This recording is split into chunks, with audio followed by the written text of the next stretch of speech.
Hey everyone, and welcome back to our channel. Today, we're journeying back in time, thousands of years ago, to explore some of the world's very first cities.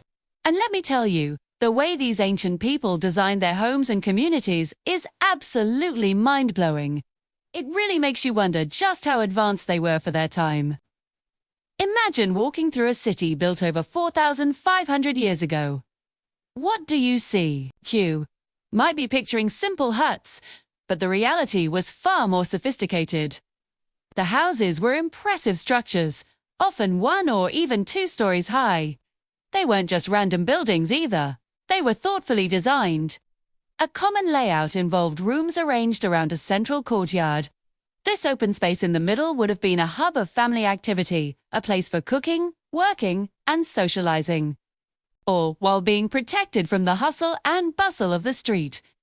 It also allowed for natural light and air to circulate through the home, a clever design feature we still appreciate today. One of the most remarkable things about these ancient houses was their focus on hygiene and comfort. Most homes had a dedicated, separate area for bathing. Think about that for a second. We consider private bathrooms a modern luxury, but these people had it figured out thousands of years ago.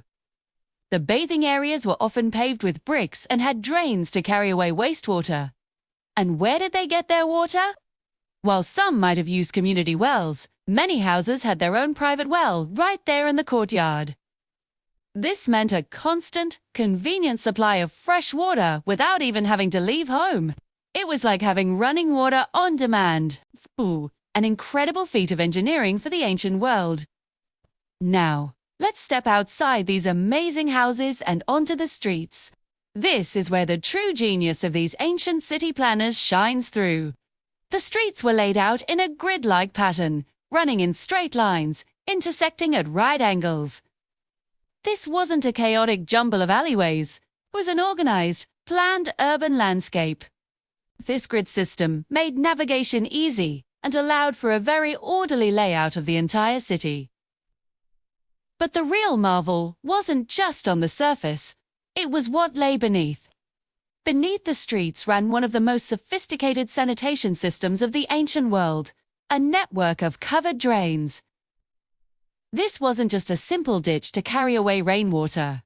These were carefully constructed channels, often lined with bricks and mortar to make them waterproof. And the engineers who designed them understood a fundamental principle of physics: gravity. Each drain was built with a gentle, consistent slope. It wasn't steep enough to cause erosion, but it was just right to ensure that water and waste would flow steadily through the system, keeping the streets clean and sanitary. This system was a fully integrated network. The drains from individual houses, like those from the bathing areas, would connect directly to the main drains running along the streets. These smaller street drains would then flow into larger, primary channels, which carried the wastewater out of the city altogether. 2. It was a complex, hierarchical system that worked seamlessly to maintain public health. Keeping the city clean was clearly a top priority. And because the drains were covered, which prevented bad smells and kept debris out, the builders had to think about maintenance. How do you clean a covered drain? They came up with a brilliant solution: inspection holes.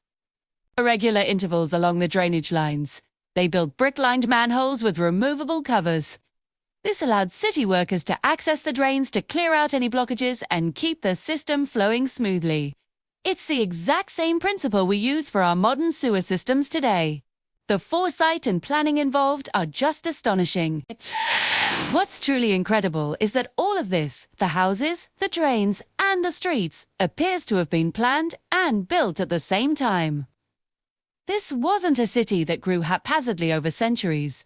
It suggests a strong central authority or a community with a shared vision, meticulously planning every detail before a single brick was laid. They designed the entire urban infrastructure as a single, cohesive unit. 2.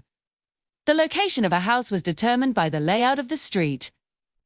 And the construction of the house included its connection to the citywide drainage system from the very beginning. Now, Let's put this into perspective. If you remember our previous discussions about early human settlements, like those from the Neolithic period, the difference is stark. In those earlier settlements, people lived in much simpler dwellings, often pit houses dug into the ground to protect them from the elements. These were basic shelters, sometimes with a hearth in the middle, designed purely for survival. They were not typically built with durable materials like baked brick. Nor did they have complex features like multiple stories, private bathing areas, or connections to a public sewer system.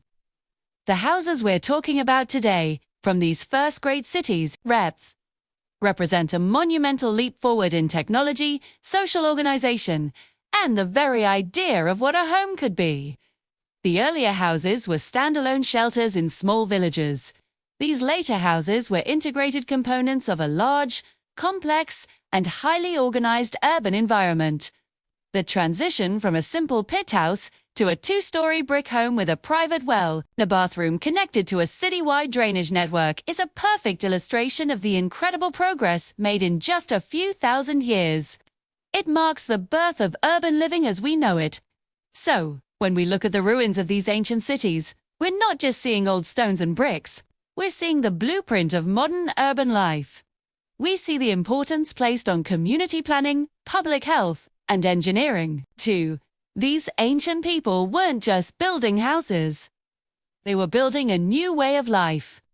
They solved problems of water supply, sanitation, and urban organization on a massive scale, creating solutions that were, in some ways, superior to what many cities had, even a few hundred years ago. It's a powerful reminder of the ingenuity and vision of our ancient ancestors. Thanks so much for joining me on this deep dive into ancient city planning. 2. It really goes to show that some of the best ideas have been around for a very long time.